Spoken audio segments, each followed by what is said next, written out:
study in brief about the institutional reforms or the land reforms. We have studied about these previously, so we will not focus much. The abolition of intermediaries. The intermediaries between the state and the actual tiller of the soil, which were known as the jamidars, have been abolished by the government, and ownership is given to the tillers of the soil. The regulation of rent. To put end to excessive and illegal extortion from the cultivator, the rent have been fixed. Generally, it is not exceed 1/3 of the value of crop. Consolidation of holdings. What government has done, that they have consolidated the holdings. If the farmers is having scattered holdings, government replace the holding at one place. It's what it benefits, it saves its cost of cultivation. Then ceiling on land holdings. With the view of promoting equality in the distribution of land, ceiling has been imposed on holding size. Ceiling on holding size is the maximum size of cultivated land holding that an individual or a family can own. In some areas of India, what the government has done, they fixed a size of land for the farmers, that a farmer cannot have more than 5 hectare land. So if someone is having 5 hectare land, the government has taken back the land, and surplus land was distributed among the farmers who are not having land or between the landless laborers. So this was a very important change reform that we have taken. Then the cooperative farming.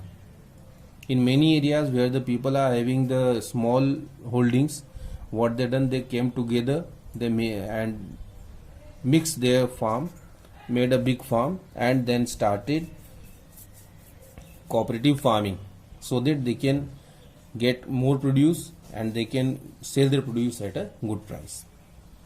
General reforms.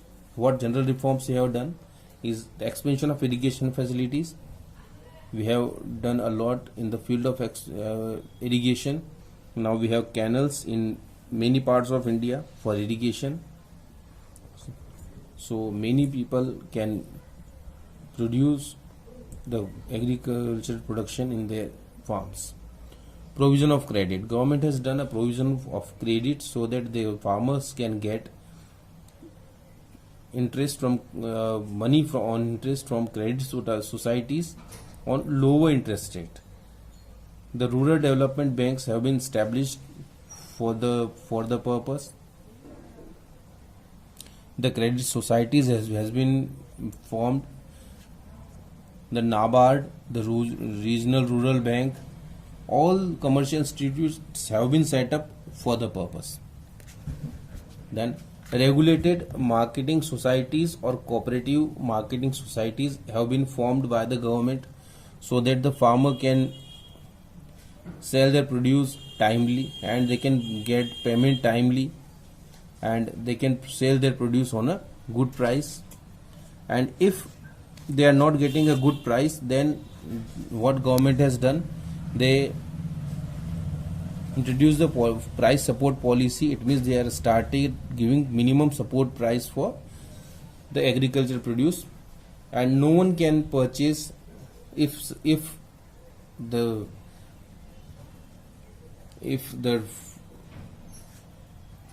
vendors are purchasing on lower price than the MSP, then farmer can go to the cooperative society to sell their produce and get the better option.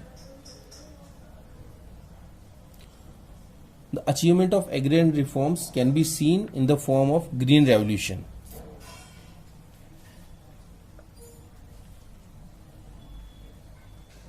What was Green Revolution?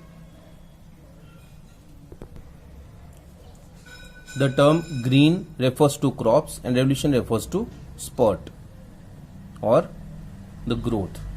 So together it says the spurts in crop production. It started happening in India in 1667 to 68 because at that time India was facing a severe crop shortage, food shortage, and the government introduced these policies, and that from that year we have increased nearly 25% of production and India became a self-sufficient country in the field of food production. Green Revolution is marked by two distinct phases. First phase, that was from 60 to 70, and the second phase, that was from 70 to 80. In the first phase of agrarian reforms, we were restricted largely to the increase in the production of wheat and rice, because at the time India was facing a severe shortage of food grains, and the target was in the state of Punjab, Andhra Pradesh and Tamil Nadu, and these states have done a very good work in the field of crop production. Then the second phase, it was widespread in the country, covering most of the areas of the country, and in the larger number of crops. It means many type of new crops were introduced and were included in the Green Revolution. The main features or main characteristics of the second part was spurt in the crop productivity. What we have seen, you can go through the figures, you will see that there has been a very good jump in the field of in the aspect of crop productivity, and due to that the structural shift in agriculture was seen as people started producing the crops for not for the subsistence but for the earning profit as well. Then the substantial rise in acreage. Acreage, it means area under cultivation, because we were producing with HYV seeds, chemicals, pesticides, fertilizers, and we have increased the irrigation facilities.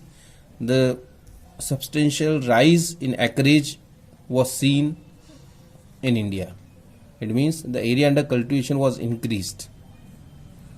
Shift from subsistence farming to commercial farming. The outlook of farmers changed and farmers started working for the commercial purpose, not for the subsistence purpose, and they are started generating marketable surplus, and they are selling the marketable surplus in the market and earning a good profit. Change in farmers outlook, that we have seen in the last point. Self-sufficiency is food grain. We achieved the self-sufficiency in the field of food grain. So these stocks are used during periods of lean farm supplies. We are creating a good stocks that are called the buffer stocks, and all these were done just because of the Green Revolution. Now, the limitations of Green Revolution. What were the limitations? We have seen limited crops. We were not producing with all the crops. We have a limited number of crops. Our main focus was there on the wheat and rice only. Then uneven spread. The spread of Green Revolution was uneven. It was mostly in the state of Punjab, Haryana, Maharashtra, Tamil Nadu. But in the state of UP, Bihar and Madhya Pradesh, Odisha, we cannot see a good impact of Green Revolution. The limited farming population. It reached to a limited farming population. The farmers who are working on big fields, larger fields, and the farmers who are working on small fields, the small and the marginal farmers, they were elusive because the HYV seeds and the chemical pesticides are very expensive for them. and it create an economic divide, because now the farmers who are having a big land, they can use the techniques of green revolution and they are earning lot, so they became rich, and the other farmers, they became poor, and the gulf between the rich and the poor farmers was widened due to this. So that creates an economic divide between the farmers as well. Does India need another green revolution? Yes. If in obvious answer, we can say yes. Why? Because undisputedly we can say that green revolution has given a lot to us, but now the gains have started shrinking. This is particularly true when the gains are viewed in relation to our needs and in relation to what other countries have achieved. If we see that what other countries have achieved, it is far more than what we have achieved. Our productivity standards are extremely low.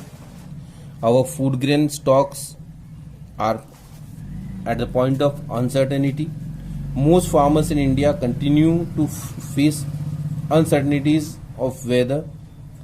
The farmer continues to be exposed to uncertainties of the market, and loan waivers are becoming a recurring feature in the economy. So to remove all these obstacles, all these 5 obstacles, we need another green revolution which